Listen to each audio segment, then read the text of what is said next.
ایک بات بڑی ضروری ہے، وہ میں نے آپ سے ضرور کرنی ہے۔ ایک آیت ہے قرآن پاک کی سورۃ بقرہ پہلا سپارہ آیت نمبر 120۔ اللہ تعالیٰ نے ایک حد بیان کر دی، فرمایا وَلَن تَرْضَىٰ عَنْكَ الْيَهُودُ وَلَا النَّصَارَىٰ حَتَّىٰ تَتَّبِعَ مِلَّتَهُمْ۔ فرمایا یہ یہودی اور عیسائی تم سے ہرگز راضی نہیں ہوں گے۔ یہ قرآن ہے اور سادہ ترجمہ تفسیر کی بھی ضرورت نہیں۔ یہ معاہدے کر لیں، محبت کے وعدے کر لیں، یہ تم سے راضی نہیں ہوں گے۔ کب راضی ہوں گے؟ حتی تتبع ملتہم، یہاں تک کہ تم ان کے دین کی پیروی کرنے لگ جاؤ۔ میرا جب پہلی دفعہ پاسپورٹ بنا تو میں نے سارا پڑھا، کتابیں پڑھنے کا شوق تھا شروع سے۔ اس کے ہر صفحے پہ لکھا ہے کہ سوائے اسرائیل کے، یعنی آپ پوری دنیا میں یہ سبز ہلالی پاسپورٹ لے کے جا سکتے ہیں، خبردار اسرائیل آپ یہ پاسپورٹ لے کے نہیں جا سکتے۔ یعنی اتنی نفرت کسی ملک سے کہ اس پر لکھ کے چھاپ دیا ہر صفحے پر کہ یہ پاسپورٹ سوائے اسرائیل کے ہر ملک کے لیے کارآمد ہے۔ میرا سوال ہے عرب کے ان لیڈروں سے جنہوں نے اسرائیل کے ساتھ معاہدہ کیا، مجھے بتاؤ تمہیں فلسطین کی بیٹیاں بھول گئی نا ساری کی ساری؟ تمہیں وہ ماں بھول گئی نا جو مسجد اقصیٰ کے دروازے پہ کھڑی ہو کے چیخیں مارتی تھی اور کہتی تھی کوئی علی کو خبر کرو کہ میری بچیاں قید میں ہیں؟ بھول گئی؟ تمہیں وہ بہن بھول گئی نا جس پر شراب کی بوتل انڈیلتے تھے اسرائیل کے فوجی؟ وہ آپ کو ابھی بھی ویڈیو مل جائے گی، وہ انڈیلتے تھے شراب کی بوتل، اسے پکڑتے تھے، دست درازی کرتے تھے، اور وہ بیٹی کہتی تھی یا رحمت للعالم۔ بھول گیا تمہیں وہ سارا کچھ؟ تم نے ایک منٹ لگایا اور تم معاہدہ کس سے کروا رہے ہو؟ امریکہ کے صدر سے؟ اتنا ظلم کیا تم نے، اتنا قاتل کے ساتھ معاہدہ؟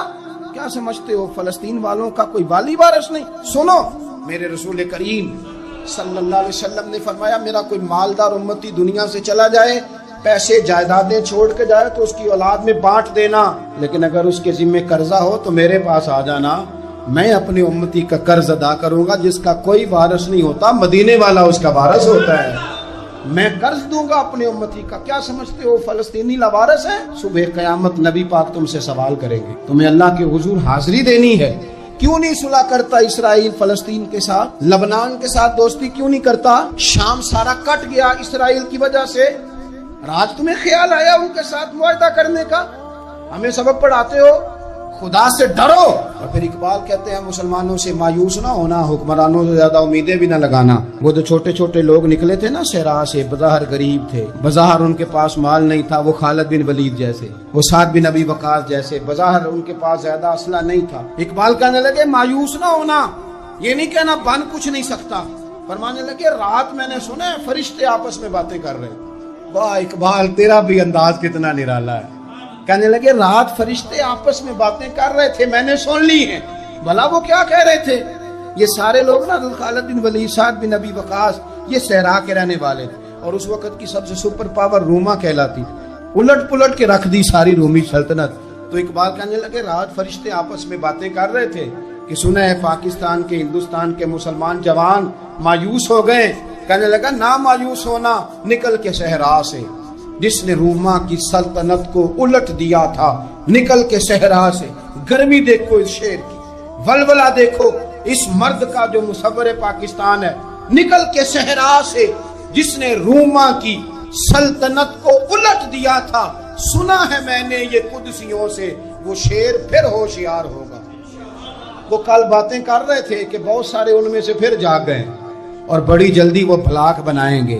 سنا ہے میں نے یہ قدسیوں سے کہ وہ شیر پھر ہوشیار ہوگا، وہ آئے گا میدان میں، نکلے گا، اور انشاءاللہ یہی چراغ جلے گا تو روشنی ہوگی۔ نبی پاک صلی اللہ علیہ وسلم نے فرمایا مسلمان ایک جسد واحد کی طرح، ایک جسم کی طرح، ایک حصہ تکلیف میں ہو تو دوسرا اس کی درد محسوس کرتا ہے۔